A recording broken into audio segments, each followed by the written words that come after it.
Hello, everyone. Welcome back to another DJ and Vish, I guess, just show at this point. Still no more games to be played. DJ, thanks for joining me again on this Sunday morning. Yeah, of course. Happy to be here. Happy to talk. I mean, you said there's no games, but there's certainly still a lot of stuff to talk about. So here we are. Yeah, quite a bit. The Canes and Indiana, for that matter, had an extended transfer portal window that closed last night. Big surprise, kind of dropped late last night. We'll talk about that, as well as just kind of reset where we are from a roster standpoint, and and see kind of what the Canes might still need to address. Before we do any of that, though, I think you know where this is going. Our sponsor, 305-800-PAY. After an accident, every minute counts. With one call to 305-800-PAY, you get immediate access to trusted doctors and attorneys who guide you step by step. With an A+ rating from the Better Business Bureau, they are a brand you can trust. Much like 5 Reasons Canes, 305-800-PAY is focused on the local community of Miami-Dade County and South Florida. They'll handle all your accident needs, including car accidents, personal injuries, and related legal matters. So after an accident, be sure to call 305-800-PAY. The number is the brand, 305-800-PAY.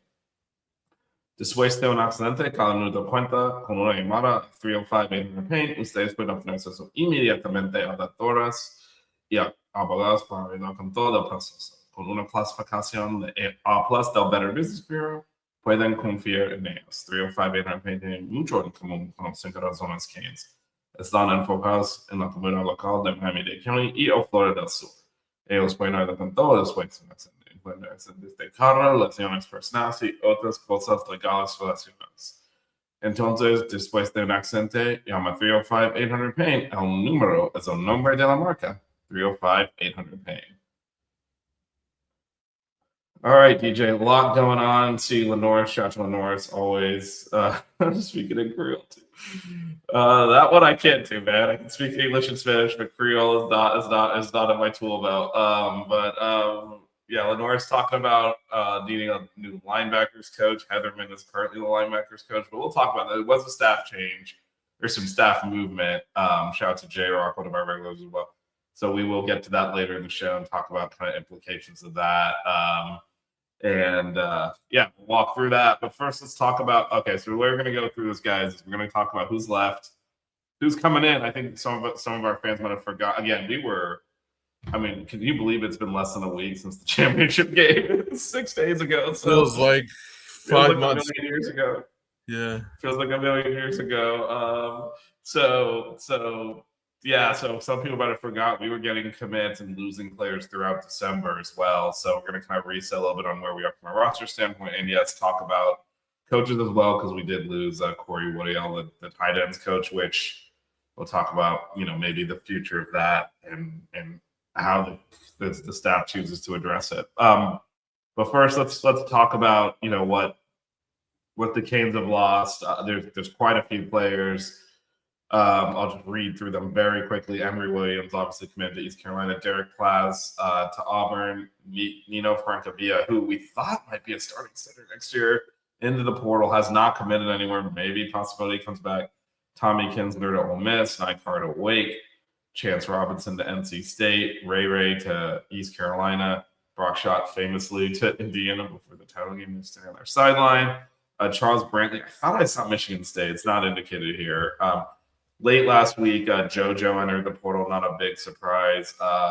Malik Bryant committed to Missouri. Artavius Jones is in the portal as well. Dante Simpson, again, was an odd one in the rotation during the playoffs, but hit the portal. He went to Missouri. Dalen Russell to Louisville. Bobby Washington to Missouri. Jadaeus Richard entered the portal. He's been injured. Hasn't played a lot since that injury, which he had against Duke last year, which actually really hurt. the defense against Syracuse and that meltdown that we had there. And then Amari Wallace also in the portal. But I skipped one because I want to start with one that dropped late last night, which I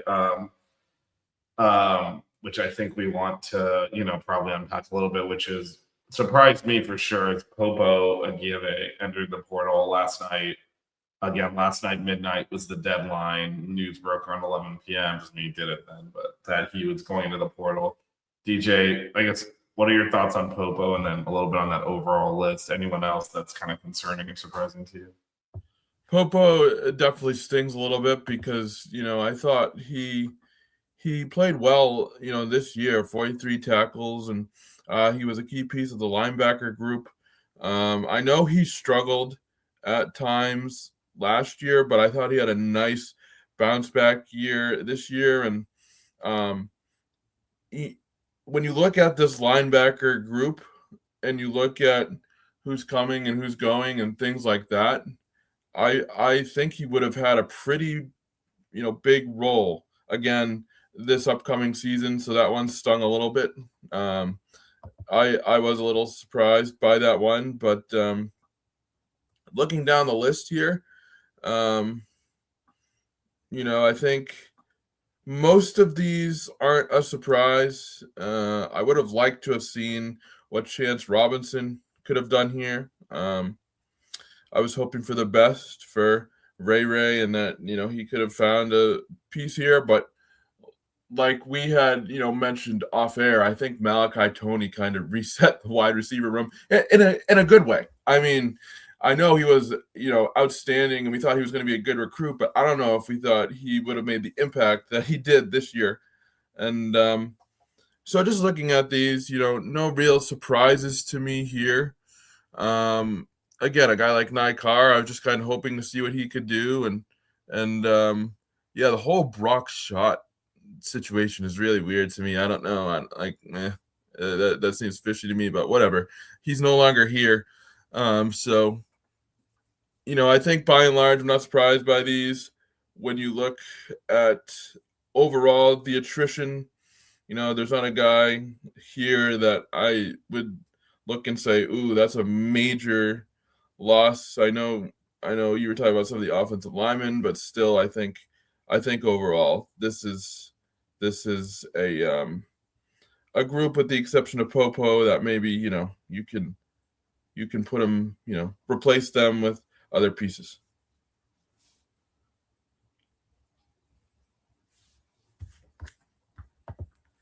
You have your sound off. Thank you, DJ. With Popo, I think he's the only guy I looked at this year and said, well, that guy was going to probably start. Yeah. But maybe Frank Avila would have as well. Do we have another? So Ryan Rodriguez has played some center. We might slide him over. There's going to be a little bit of work for Miracle to piece this together. We did land a big offensive, not Jordan Seaton, someone else out of the portal. So there is some help coming in at the tackle position, which might allow us to slide some other people around here a bit. So there's some options there. We'll talk about the offensive line depth chart in a bit. But my guess is if we had to play a game right now, Ryan Rodriguez would probably start at center since he has done some moonlighting over there. It's not, but the whole full spring practice and all, if that's his position, I don't think that'll be an issue. But this is a little bit of change. 3 years in a row, we went and got a veteran senior center with 1 year left. We did not do that this year. So we're going to rely on the roster a bit there. So there's a couple of different. So you're set up for this though, and obviously we don't really follow Indiana, but they're dealing with a similar thing where, although they had a lot more seniors, so their roster was getting stripped regardless. But this whole calendar is screwed up. We've been talking about that a lot over the last month. But the fact that it's good that our kids can enter after the game is over, but everyone else's portal closed like weeks ago, and now we're just losing players, and there's not really an opportunity for other players to enter to replace the players we're losing. Yeah, it's so not just us. It's not just us. Yeah.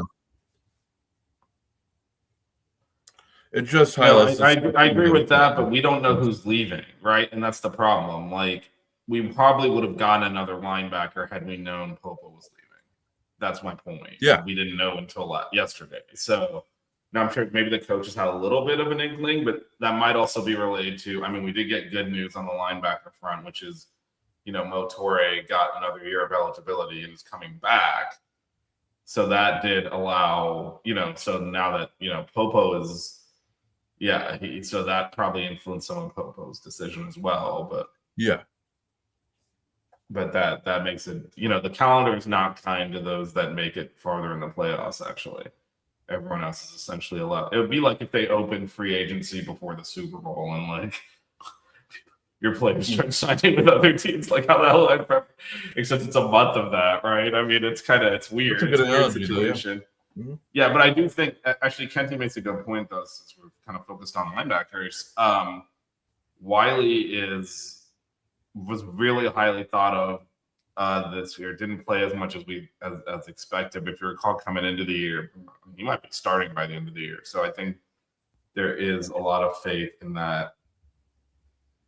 Who said we didn't focus on both? If you don't know who's leaving, you can't replace them. Like, I mean, it's a function of the calendar. Yeah. Like, I agree.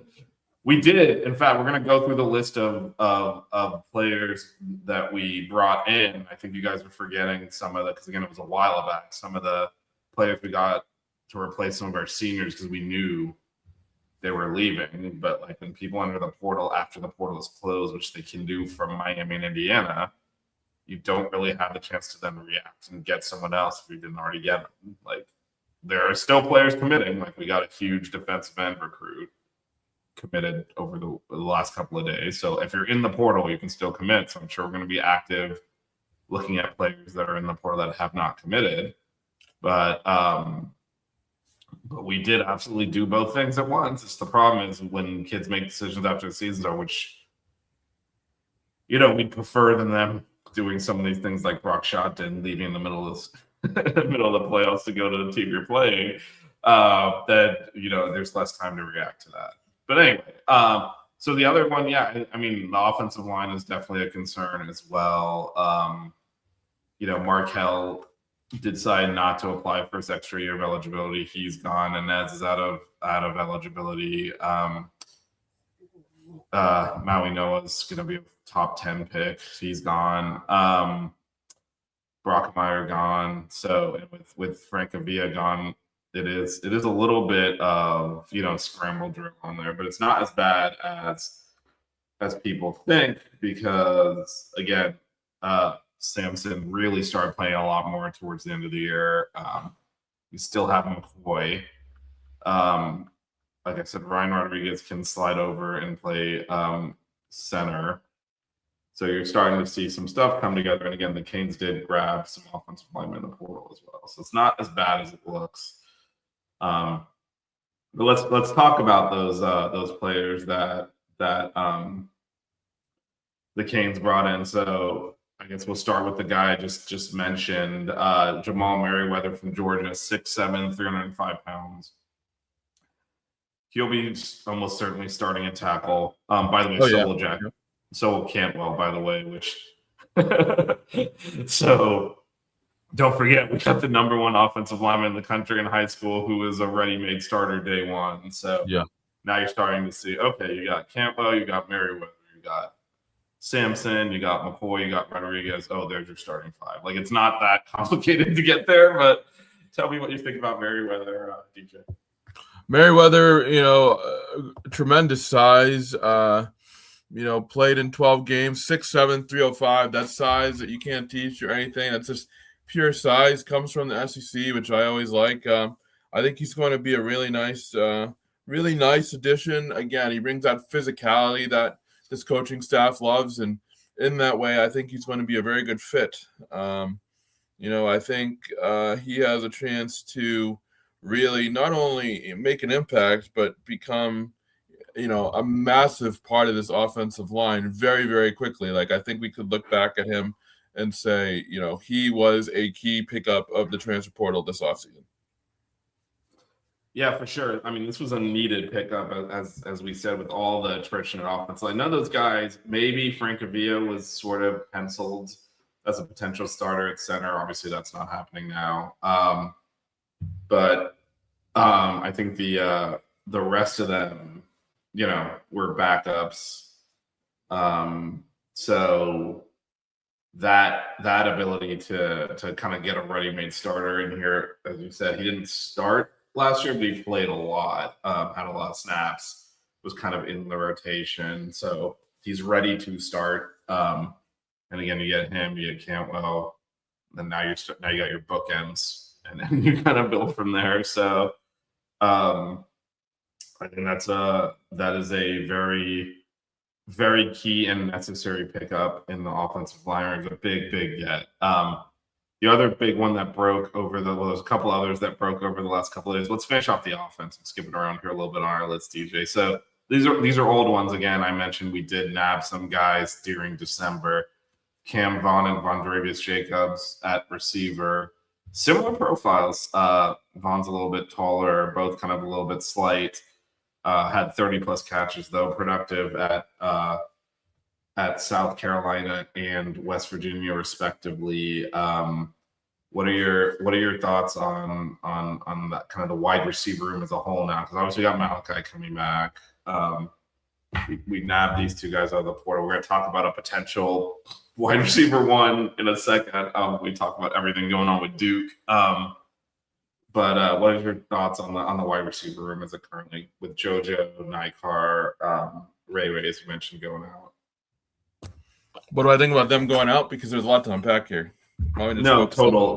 What are your thoughts on the wide receiver room, given that we got Vondravius and Cam coming in now? So, first of all, I love the name Vondravius. That right there is going to make me want to root for him. That's a hurricane, that is a great name. And I think you have proven SEC production with Jacobs, and I think when you look at how he plays, he is a big play threat. So that's always a quarterback's best friend, and I think both these receivers will be strong additions to the room.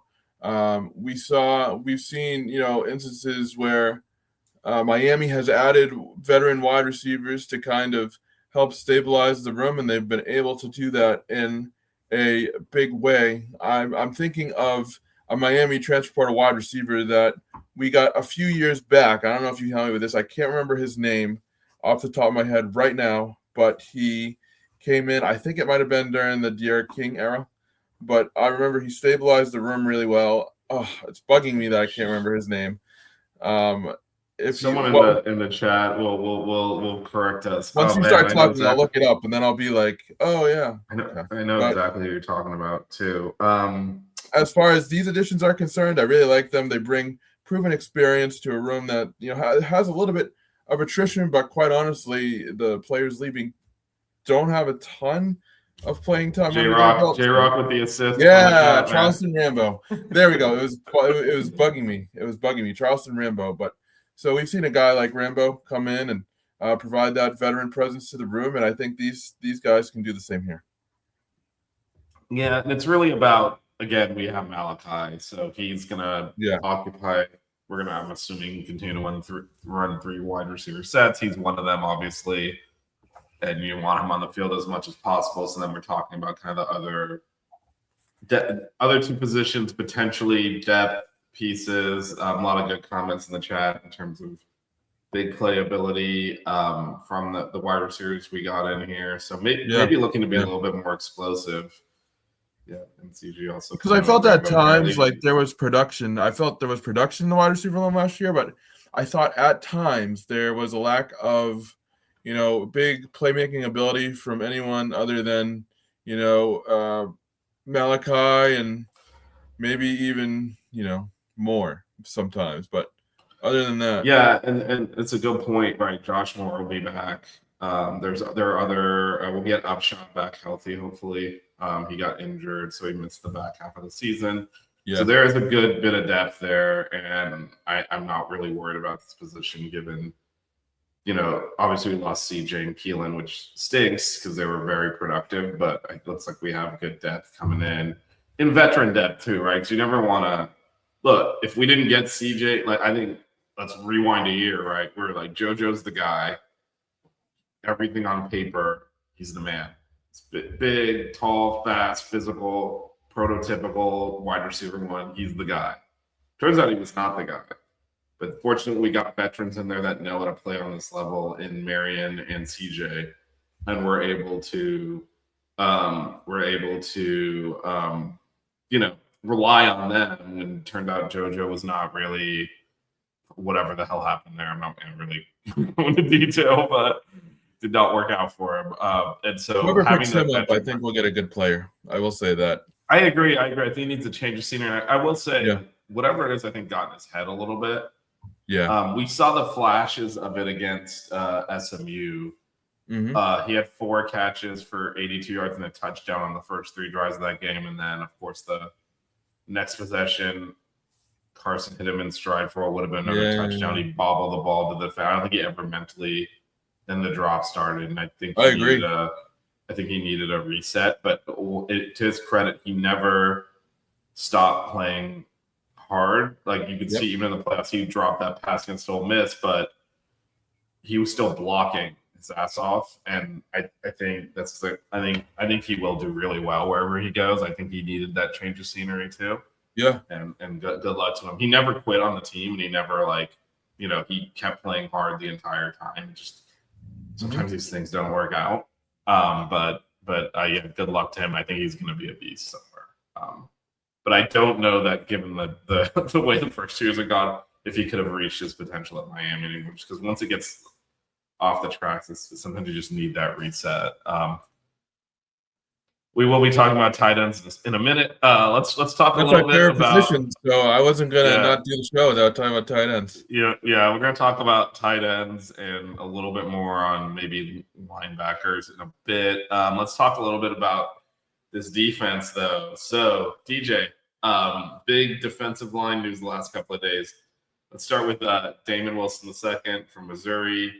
I know someone mentioned me to increase the sack total a little bit. He had 9 sacks last year for Missouri. Was the top edge in the portal.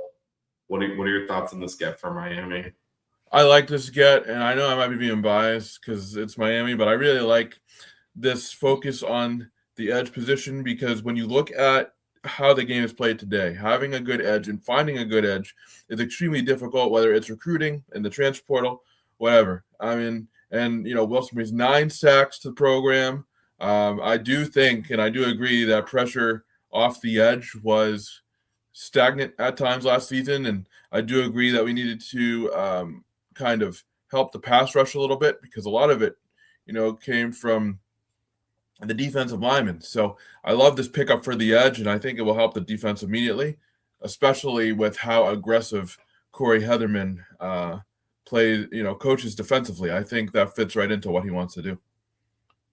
Yeah, and I think the other thing that's going to happen at this position too is Lightfoot started taking that next step towards the end of the year, getting a lot more physical, being able to play a little bit more every down. And he played well. Yeah, he played really well. There was a play early in the championship game where he just plowed over the blitz pickup from the running back. I remember that. And just that physicality was something he didn't really have early in the season. It was much more, I'll get around you versus go through you. That was his development over the year. He is definitely ready to be an every down starting defensive end versus just like the pass rush specialist. And I think, had the 2 guys in front of him not been Bain and Messenber, we probably would have seen more of that towards the back half of the season. I think he's going to be excellent. Then you get, a proven guy like Wilson on the other end. As Kenty said, this is going to be a problem for defenses again. So, yeah, the defensive end position looks to be in good hands. Now, going to another addition on the defensive line that happened in recent weeks from your I know it's another team you cover, DJ. Keona Davis played some mostly a tackle, but played some end as well. 6'2", 275, was one of Nebraska's more productive players, played over 400 snaps, third most on their defensive line. So they serve as someone that has a lot of football under his belt. Well, what are your thoughts on Davis? I didn't love him last year. I thought he regressed a little bit, How but dare you? Just kidding. but I think it's like JoJo with a change of scenery. He could get back to where he was. I thought he was a lot better in 2024. And to be completely honest with you, Nebraska's defensive scheme was not good at all last year. So it could be a part of that as well. I thought he could have played better last year. He kind of had one foot out the door already because he already tried to enter the portal last January and got no takers for whatever reason. So a lot of potential, and there is a lot of production in terms of snaps. But I think this could be a good depth piece, and I think his floor is a very good depth piece. I think his ceiling, he could be an immediate impact playmaker. So this year for me, wherever he went, whether it was going to be at Nebraska or someone else, was going to be a really prove it year for me, and hopefully he can prove it at Miami. And I think this is a good scheme for him. So, what do you take away from if he was kind of a little bit inconsistent, why was he playing so much? Is Nebraska's depth just that bad? They didn't have depth. Okay. They didn't have depth, and it got to a point where, he was a veteran piece, and Nebraska thought that he would turn the corner, but he never.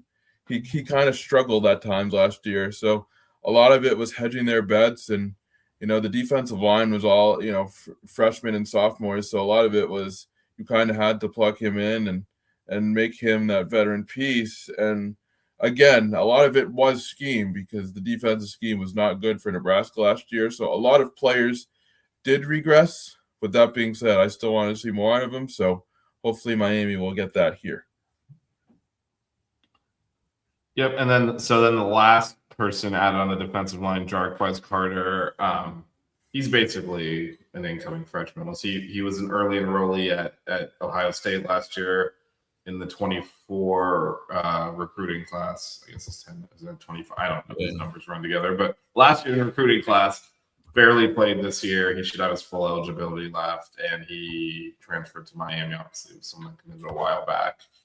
So we'll see what we can get out of him this year. But that was more of just like I consider him more of a high school recruit than anything else. Yeah. At this juncture, he didn't really play a lot. But again, more depth.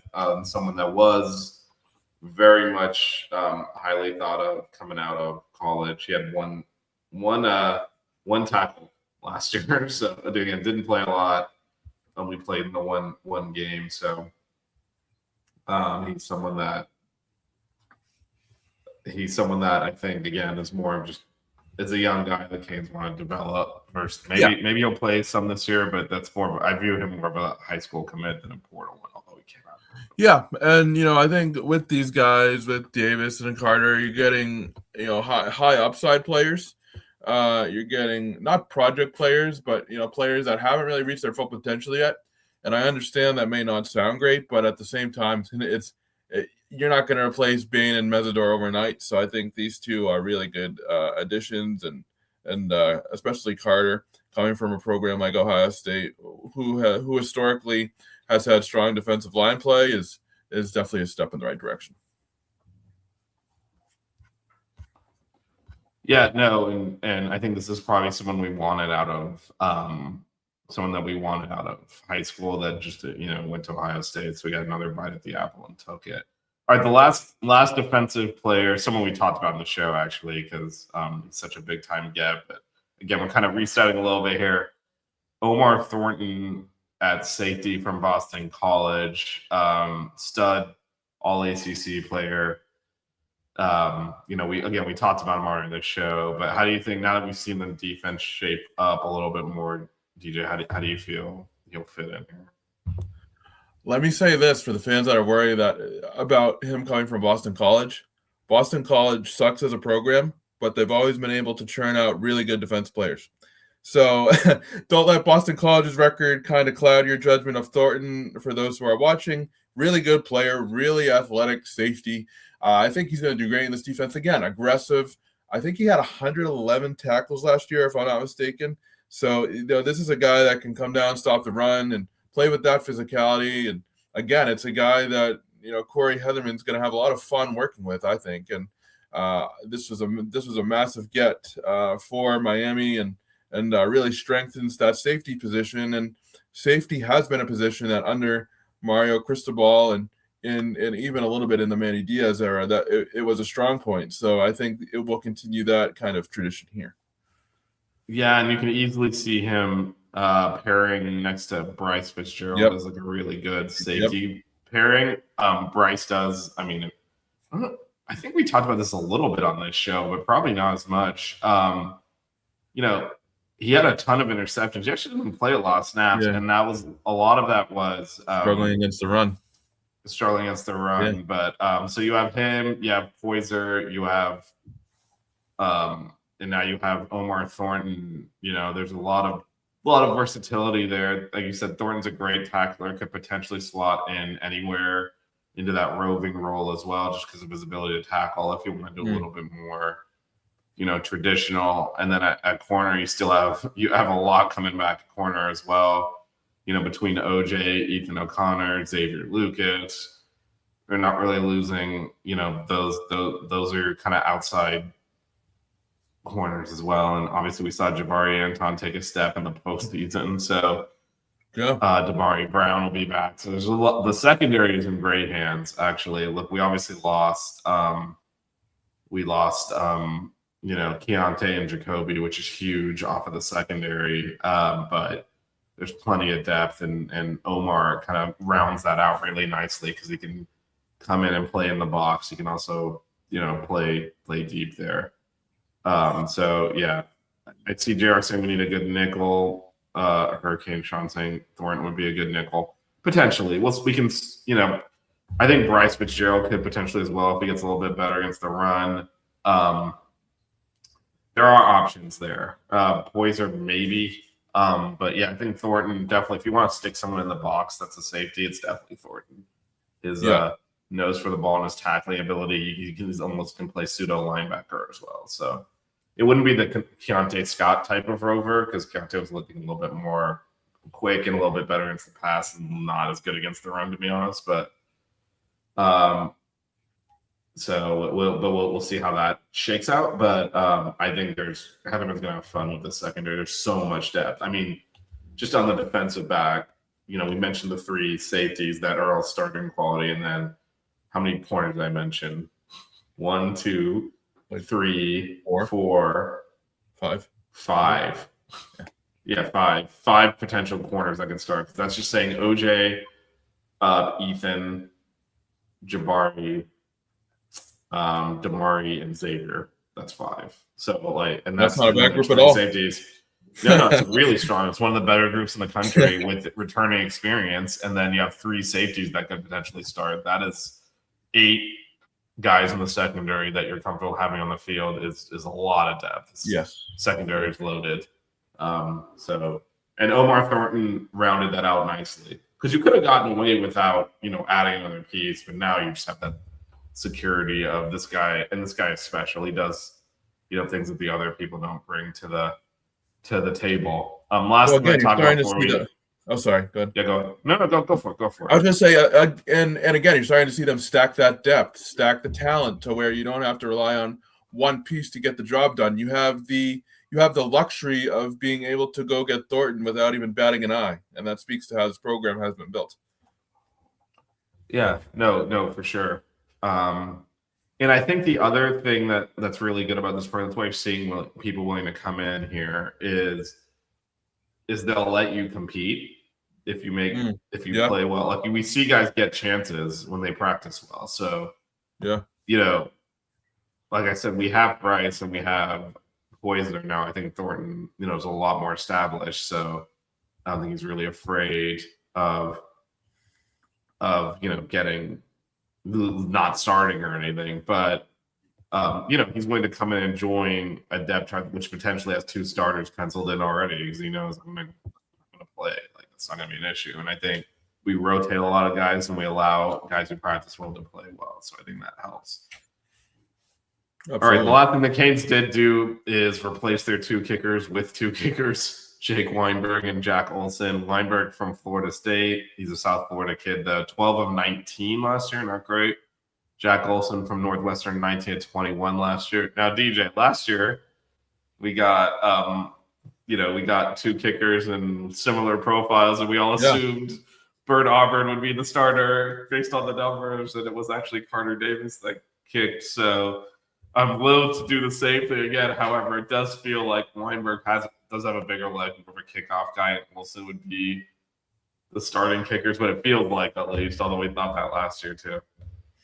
Yeah, I mean, it never hurts to have more than one kicker, and I'm not going to pencil in any starters or whatever yet, but I like the fact that we're continuing to add depth to the position, and hey, it's important. Special teams are nothing to gloss over, and Miami made sure to address those needs quickly.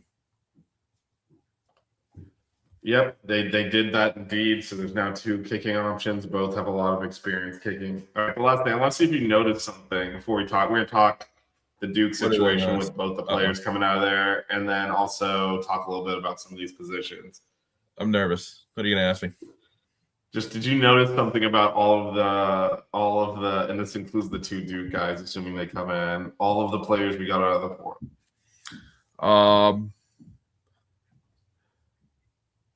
They are. I'm just looking at the list right now. Many of them come from warmer climates. Good guess, but no. Man, there's Boston, Ohio in here. What are you in Nebraska? Well, that's right. Well, that's why I said many, because Massachusetts and Nebraska aren't exactly balmy this time of year. So no, okay. So I'll just say they're all from P4 programs. We did not dip down a level for anyone. I think that's this is really a staff looking at established high-end talent to supplement what they've already built. Where a few years ago it was we need people, anyone we can get. Now it's being a lot more selective. Not saying when you're the national championship runner-up, that certainly helps. That helps, but it's also just, I think, targeted. They're being more targeted in the portal versus kitchen sink that they had to do a few years ago when there was no depth. Now it's like you got to really be top level to come in here and play. You can't otherwise. So I like that focus. All of these guys have experience playing at major programs at the P4 level. So, every year we've gotten less and less out of the G6 at this point, because the Pac-12 was a G6. And this year we actually did none. So big shift in focus. All right, we're gonna quickly talk about there wasn't attrition on the staff. Cody Wood, and actually this will lead into. We'll start with talking about the staff attrition, and then look at the position the man coach, because I think there's some issues there potentially. But Cody Woodiel went to left. He had been with Mario since Oregon, actually. Went to Ole Miss. So that opens up a staff position. So look, I think we need to be pretty honest about the tight ends did not perform up to expectations this year. No, there might be reasons for that. Because I love the position, but no, they didn't. No, I mean, we expected more out of that room. Now, are you at all concerned about this attrition? And would you, here, this goes back to something that I think Lenoris Murray asked earlier. Would you get another tight ends coach or have someone else pick that position up and maybe supplement the staff somewhere else? Because for those that aren't aware, there is a limit to the number of on-field position coaches you can have. You can have as many analysts as you want, which is why all major programs have like 57 coaches now, but they're all analysts. There's actually a limit to the number of on-field coaches you can have. This opens up opens up a spot on that. You can fill it however you want. As we mentioned earlier, Heatherman's, defensive coordinator and linebackers. Mm-hmm.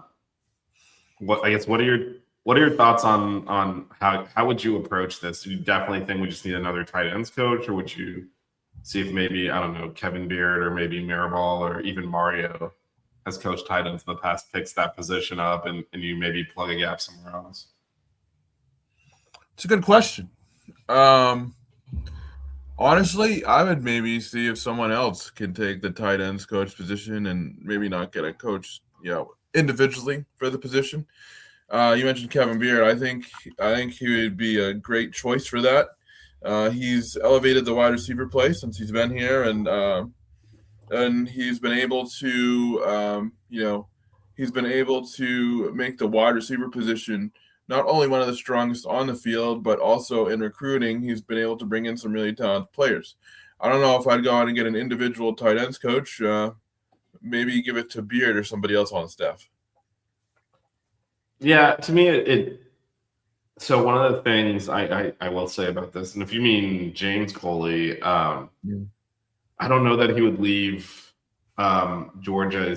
He obviously is a former offense coordinator here like a decade ago, but his latest position is wide receivers coach at Georgia. I don't know that he would leave that to come here to be the tight ends coach, but certainly worth a shout if he wants to be back in Miami. That would be a great get. I think, and actually Kenty makes a good point. And I think you did too as well, DJ. I think Mario's very deliberate and analyzes carefully what he does. So I think he'll look at the best available coach and figure it out from there. He'll also look at his own roster. This is the first year where we have not spent the offseason with the self-assessment, what the hell just went wrong situation, right? I mean, last Good year we place had to be wipe in. out. Yeah. Yeah, but last year again, he had to wipe out the whole defensive staff, right? It was a disaster. So only one that survived was Jason Taylor. So, it's a little bit different, but he's always been very reflective and deliberate of self-scouting in the offseason. So I think he'll look at where I have an open coaching position. Where do I best address my overall staff? Then figure it out from them. Brian Taylor's point, this could very much, be the approach. Get a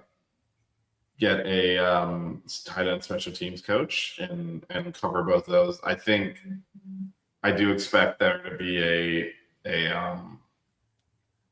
hurricane show. I think everyone is reacting to the block putt, which still not sure what Bauman was doing, although I'm still not sure. Again, I think there was like 10 plays to be made in that game that we didn't make. I think there's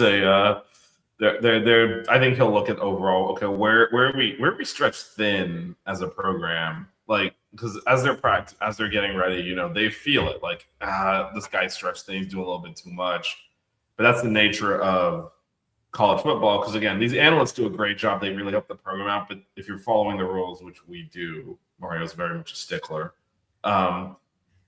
You don't let them actually on-field coach. So you'll see someone stretch a little bit thin. It's a problem they don't have in the NFL. Where if you look at the NFL coaching staffs, there's like this guy coaches backup defensive backs. NFL, you have a buffet coordinator, and it's like not even. There are as many coaches as there are players, so you don't really have that issue in college. You do have to kind of a little bit ration who's doing what. So I'm sure he'll look at everything and figure it out. But speaking of tight ends, though, so if we don't have a tight ends coach, we hardly have a tight end position at this point. So with so we did not land anyone in the portal, surprisingly. So we're looking at, Elijah Lofton should be healthy for next year. I believe he cracked his ribs on that play against Ole Miss. That's why he was out the rest of the season.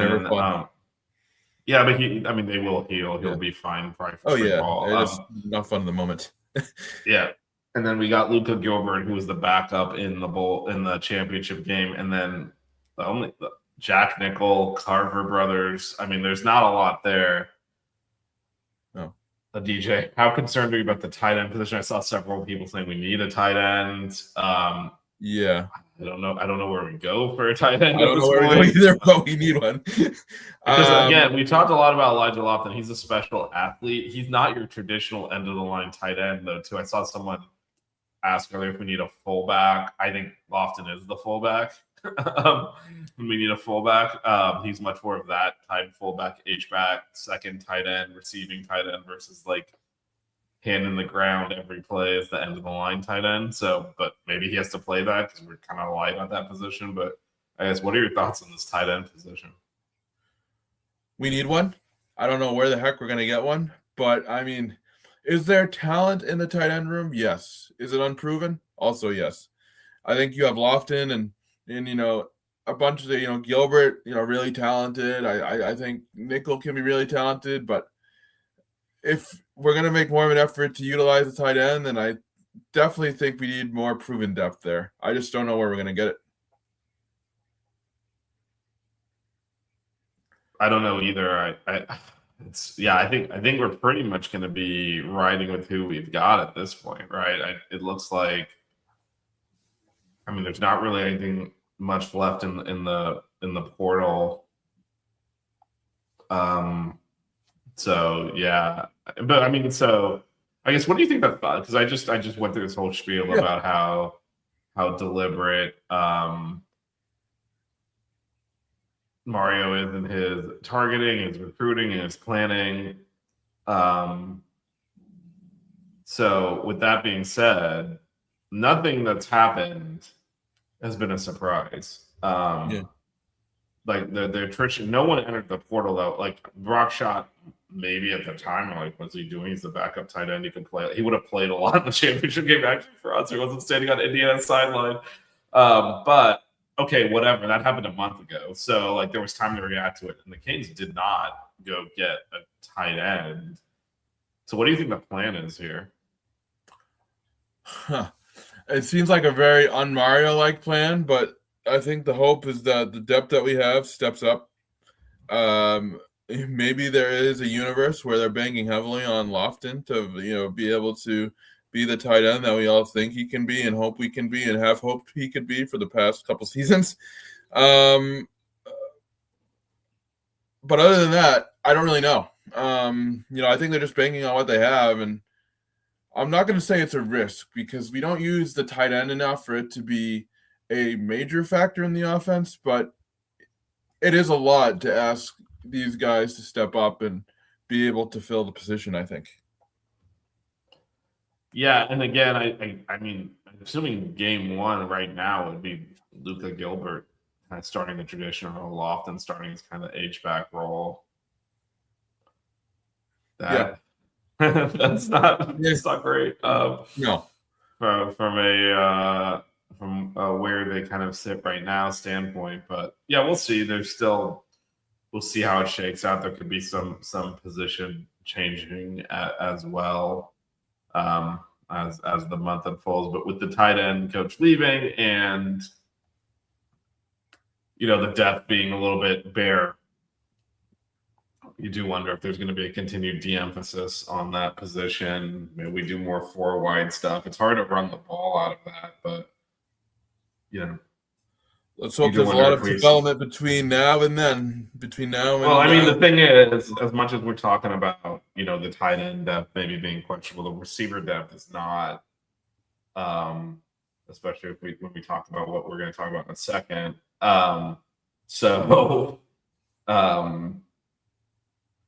Is potential that if you want to get your best players on the field, that does involve, four wide receivers. Yeah, we'll see how this unfolds. That is certainly a position of concern, though, coming out of this window. Speaking of receivers and quarterbacks, for that matter, so the Duke saga continues. So I'm sure no one watching this show has been living under a rock, but Darian Mensah obviously entered the portal on Friday to come to Miami. This is not a big secret. Duke sued him, trying to not enter him into the portal. They sued for 6 separate actions. They won 5 of them to temporarily block his movement. He was allowed to enter the portal, though. He's just not allowed to sign with the school. He has now filed, updates afterwards saying he needs to be able to enter into school to start in the spring semester, and they're preventing him from doing that. It's very messy. I'm not sure what Duke's endgame is here because I think either way they were going to get money. They could have done that without junking this up. I can't imagine they actually think he's going to play quarterback for them or if that's a good idea. I mean, they sued him and he doesn't want to be there, and the locker room probably doesn't want him there anymore either. So it doesn't really seem this isn't helping anybody. Yeah, I don't. So I guess they're trying to get more leverage to get more money out of this, or to make it messy so that people in the future might not do. I don't know what the end game is here. We're neither DJ or lawyers, so we're not really qualified to speak on the legality. No. I do know academia pretty well, and you can't stop someone from enrolling in another college. These are voluntary. Enrolling in college is voluntary. You're allowed to leave whenever you want, and you can enroll whenever school wants you to. You do not have to. You can be enrolled in multiple colleges at once if they let you. Like, there's no.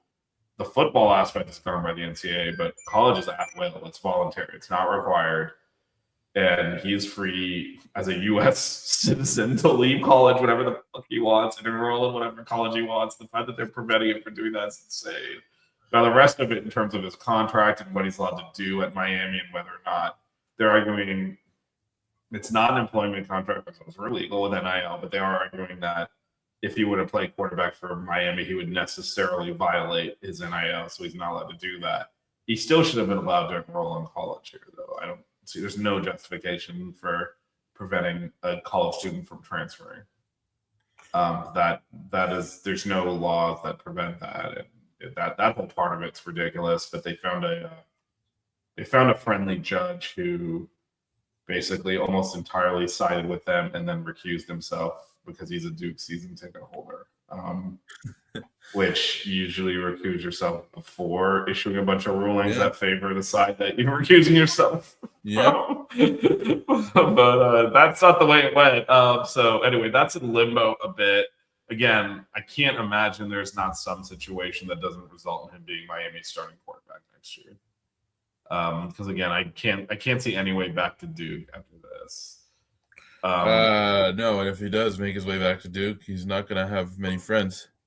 So yeah, this is very different. This is very different than what happened with Washington. Obviously, Damon Williams entered the portal, and then Washington threatened to sue him, and he just went back to school. And the big difference there is he kind of just did that on his own. Yeah, his agent immediately dropped him and said, "I'm not dealing with this. This is bad faith." Which is wild because his agent was also Jed Fish's agent. So I was like, okay. Yeah, the whole thing was messy. Yeah. He kind of on his own did that because he saw some of the money being thrown around and then immediately kind of went back to school. This is very different. Duke is trying to hold Mensa to an NIL deal he signed 2 years ago, or a year ago from now, but a 2-year deal. And that does not in it contain any kind of performance or play stuff because those are illegal.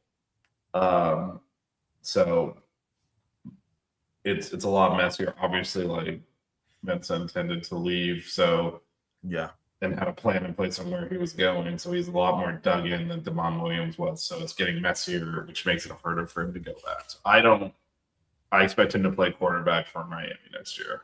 DJ, do you see any other resolution? Because if he doesn't, we're kind of effed. So at this point, there's not a lot of options out there. Emery, come back, man.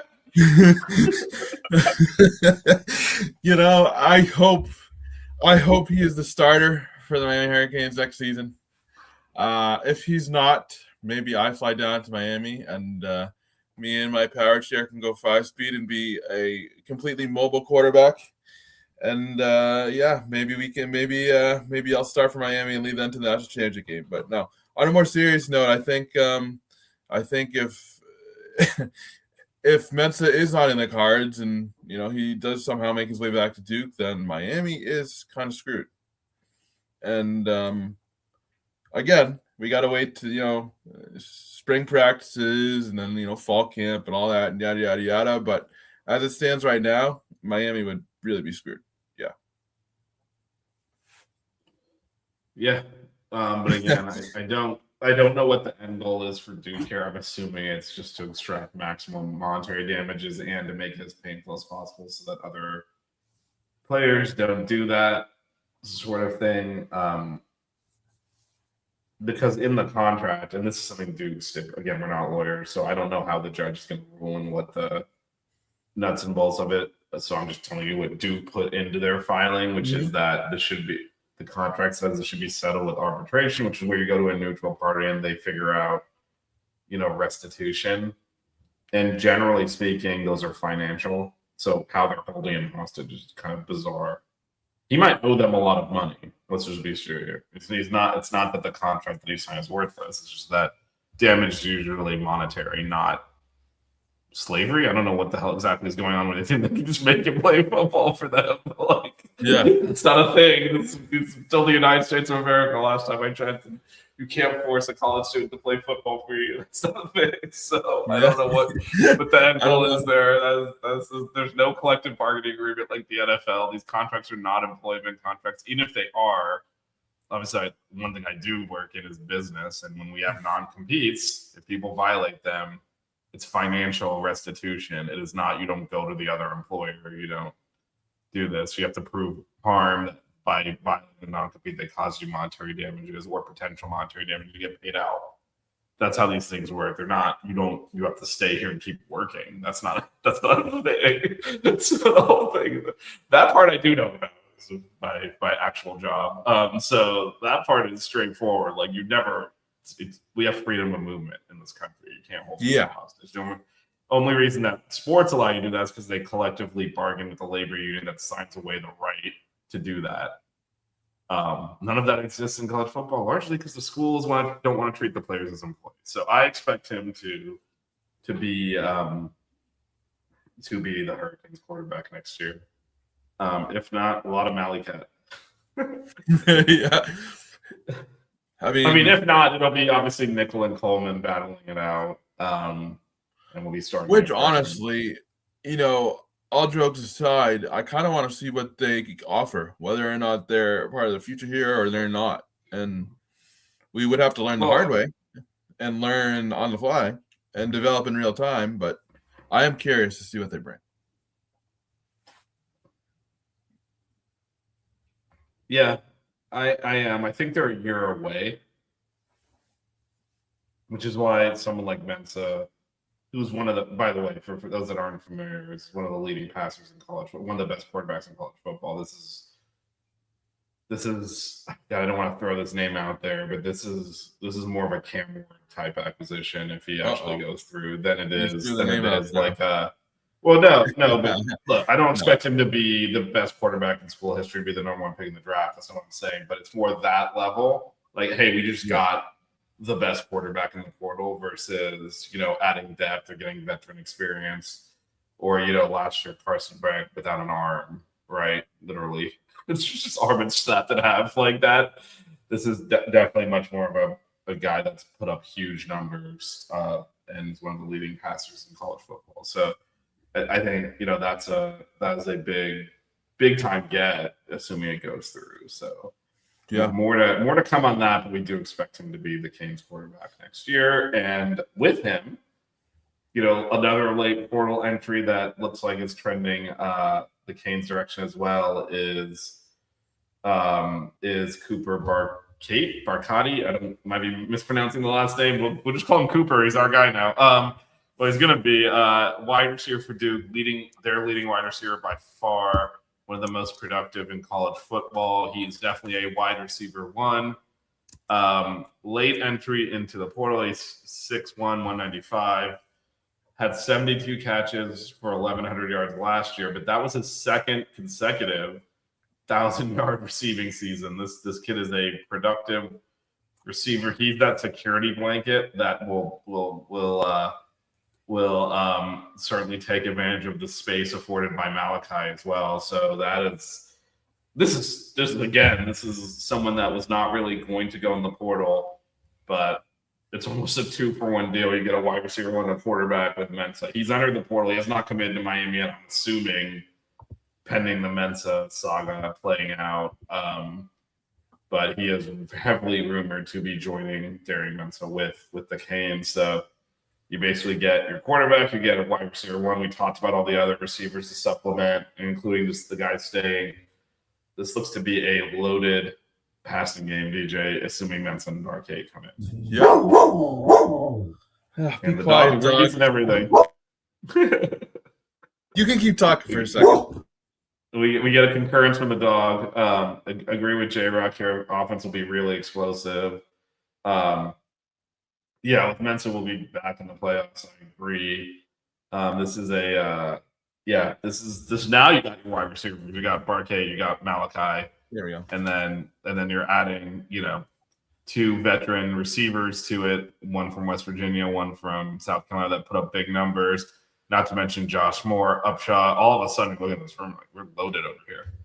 Yeah, and Cooper's a smart kid. Played at Harvard, really good at Harvard. Transferred to Duke. Really explosive player. So I mean, I actually remember him playing at Harvard a little bit, and I'm like, man, this kid doesn't belong at Harvard. He belongs somewhere else. And luckily, he was able to find a spot at Duke, and now hopefully with the Hurricanes.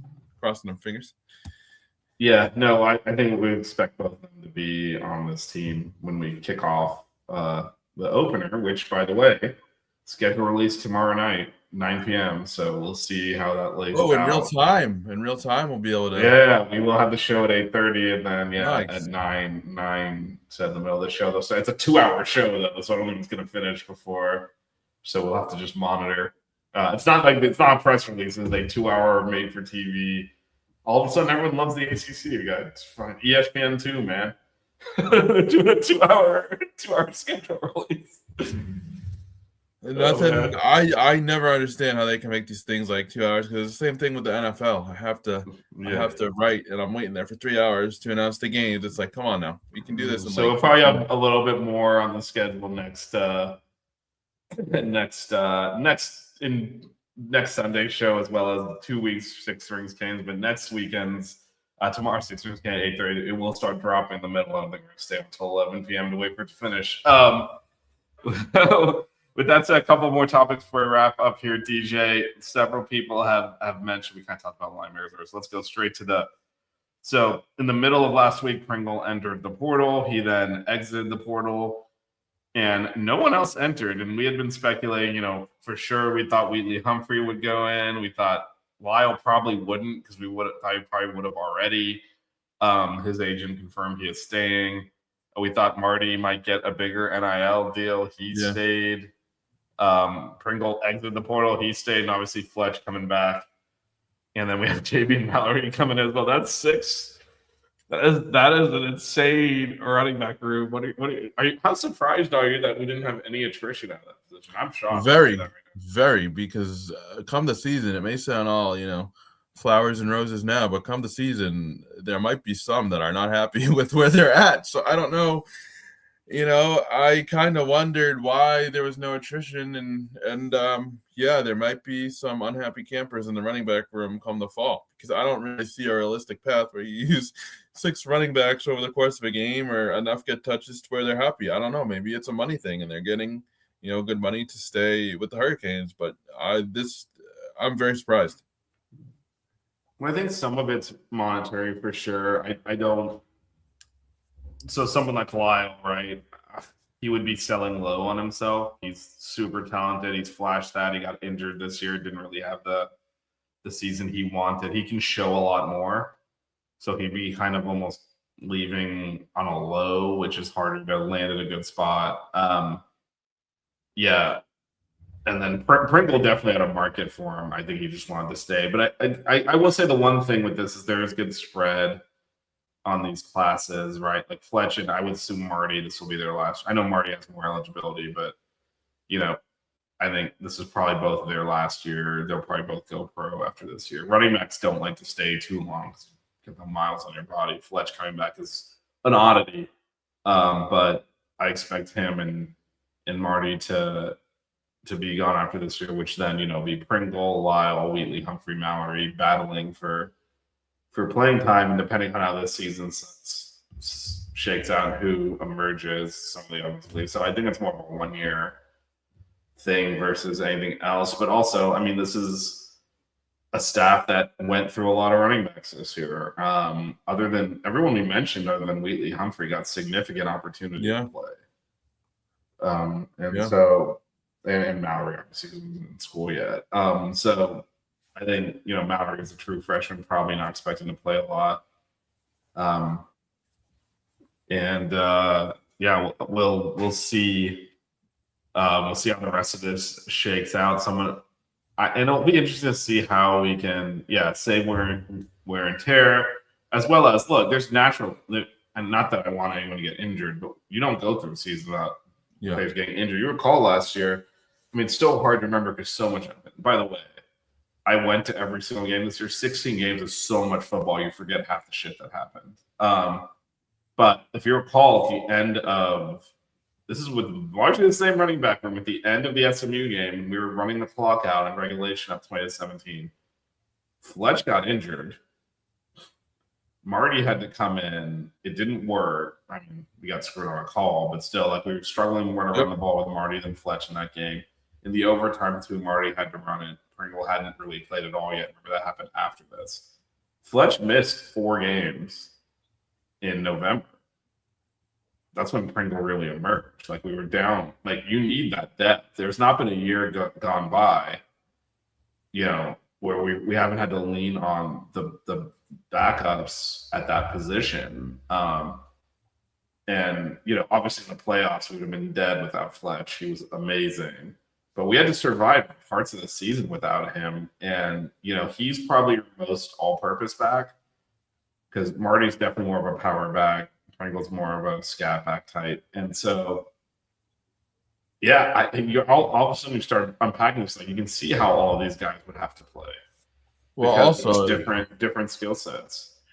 Remember 2022 when Parrish got hurt and this was like in September. And we were really struggling for depth at the beginning of the season. I mean, and we were like, who do we run out? And then, I think, did we run out Thad Franklin, if I'm not mistaken? Or something. We did.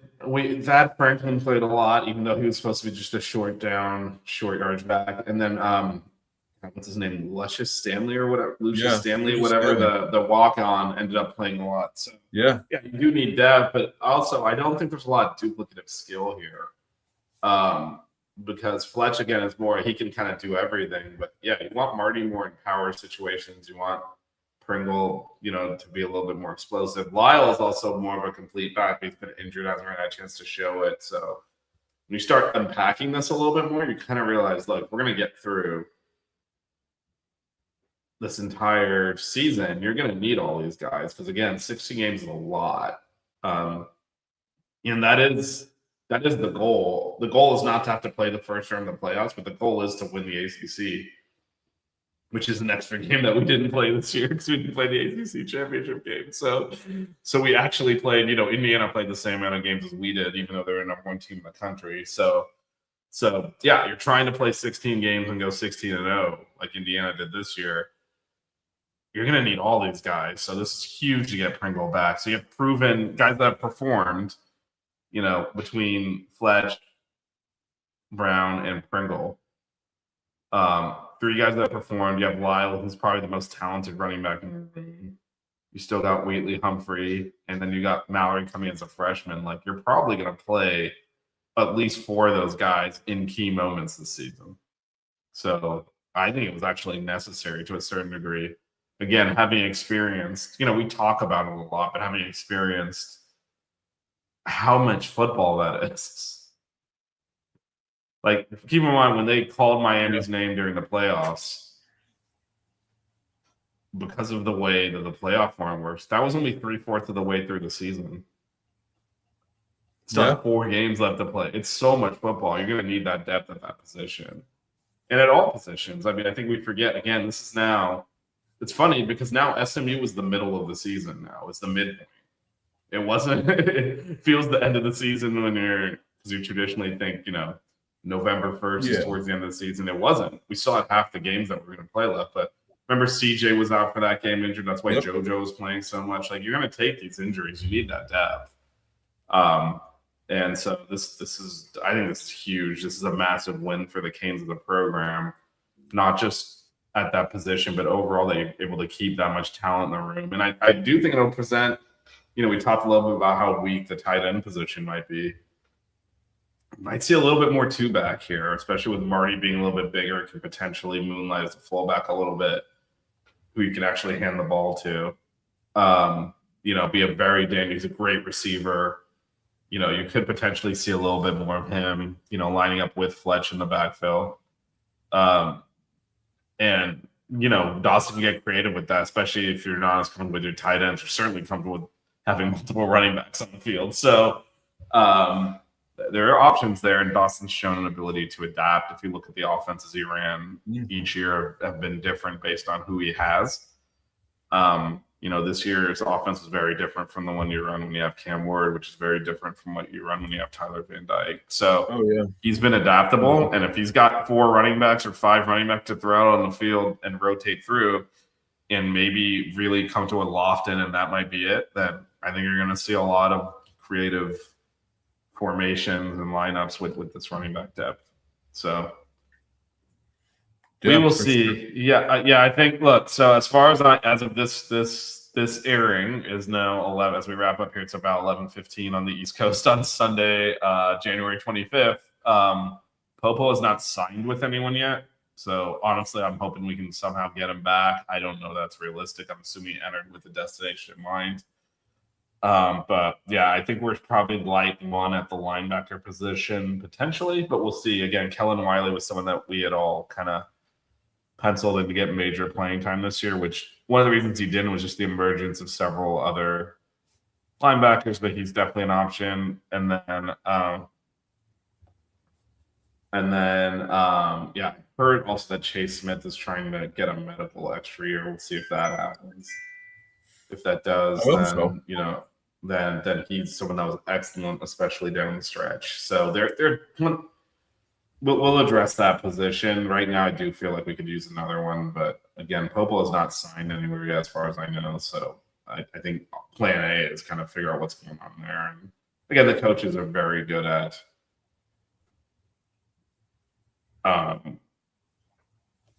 the coaches will hopefully just have a handle on this because they always have. Yeah, they know how their roster looks. Concerned. Yeah, I'm less concerned about that. To Craig Stringer's point, Jordan Lyle is explosive. He has the top end ability that he brings. The interesting thing with Jordan Lyle is he brings things to the table that no one else in the running back room does. He can be an every down back and explode. And I know Fletch had the long run in the championship game. Like he had several runs in the playoffs that were his longest career run. That's not his normal playing style is not a home run hitter. So I do think I wouldn't be surprised we see a lot of Lyle next year. Obviously the coaches believe in him. I mean, tire frustration, DJ. Again, this is going back like 15 games at this point, but we're like, why does he keep getting chances? Why do they keep putting he's not performing? But yeah, I remember that like October or something. We were kind of wondering like, Yeah, so I do think that's an indication that the coaches do believe in him. Probably one of the reasons he stayed. He knows there'll be an opportunity to prove himself. I wouldn't be surprised to see a lot of him next year. So yeah, no, he brings again every single one of these guys, Fletch, Brown, Pringle, and Lyle are unique in their skill sets. And depending on situations, you would be like, that guy should be in the game right now. So we'll see. It's a good problem to have with all that talent in there, and Dawson's going to figure out how to get it on the field. And again, could be an opportunity with the weaker tight end position to do some creative things with 2 backs, and especially I think Marty might come to the forefront a lot in that situation because he can block. He's big. He can run between he can run power up the middle. If you put him in as the second back, his hands are the best on the team for a running back. Very good receiver. So he's someone you can kind of move around a little bit and really get creative with as almost another H-back if you want to use him that way. So because he has those skills as well with just a better running. Although we handed the ball to Lofton multiple times this year, so nothing will stop it. I think he could definitely emerge as someone that gets a much bigger role next year as a potential second kind of tight end type, H-back type. Yeah, I definitely agree. I mean, and when you look at this tight end position, although it may be, although it may look a little shaky right now, I don't want to give up hope on Lofton or any of the other guys. But I think in this offense, the tight end is more supplementary than it is, a massive feature. And so I am still worried about the depth, but at the same time, I have confidence in these guys to be able to produce, what's needed. Well, it's big in the running game, and that's where my concern is more so than I love that we're assuming we get Cooper in here, and I love this receiver room. He's obviously got Mhm. Malachi, who's potentially the best player in the country. Period. No qualifiers. Um, and you've got two proven P4 receivers coming in to join the All ACC passing yard receiver from last year Mhm. with his quarterback. Like I'm not really worried about the passing game. And this doesn't count Josh Moore and Upshaw, like we said earlier, who look ready to kind of take that next Yeah. step. Mhm. So I'm not worried about the passing game, but I am a little bit concerned about not having tight end depth for the running game because one thing about this team, we can talk about players that aren't putting the numbers up and aren't maybe performing as much as we'd want. Everyone blocks. Everyone blocks. They get after it and they block, and that's why we run the ball well. And you can't. What does Mario say? Mass kicks ass. Like you can't supplement. You can go four wide and get talent on the field and help the passing game. That's not going to help your running game. So you do need that physicality. And that's where I think potentially Marty can help too, because he is Yeah. physical. Yeah. I agree. All right. Well, obviously a lot more to shake out this off season. We're gonna keep, for those that are kind of new to this time slot, we're gonna keep the show going all off season. It started as a day after game show, then the playoffs, the games ended up not being on Yeah. Sundays, on Saturdays. I mean, so it kind of cycled a little bit, but we're gonna keep this show going. We'll have more next week. Hopefully, get some resolution to Mensa and Cooper Yeah. Markate, so round out the roster there. We'll see if anything happens with linebacker as well. And then it's not that far from. It'll be February next time we're on this, so we're headed to spring ball that quickly. When you play until late January, all of a sudden the schedule compresses. So Next we are Sunday, I here. don't know if we're gonna have many guys, but we can have an actual signing day show. And I say That's actual right. because early takes the Yeah. precedent. But Yeah, we'll see if anyone else signs out of. I don't think we're really targeting anyone, but you never know. not that I've seen either, but Yeah, but we'll see how that shakes out as well. Maybe they try to address some depth. They get a tight end. I know I always forget that there's like a February signing day now because it all happens so early. I mean, I still remember waking up and like watching ESPN, like seeing the names scroll on the ticker, and now it's completely different. Yeah, for sure. There is one more sign day, so we'll see if they shakes out for the Canes there. We'll be with you all off season. Don't miss the Six Rings Canes show tomorrow night. We'll do a little bit on the championship game as well, since Jazz and Blue have not talked about That's that right. yet on air. I keep forgetting we have not had a show because that show is always Mondays at 8:30. Except obviously we were occupied last Monday at 8:30, so didn't go. Well, we've had we've had two shows since then, but we'll definitely get Jazz and Blue's take on the championship game, and then we'll talk a lot more about these portal moves.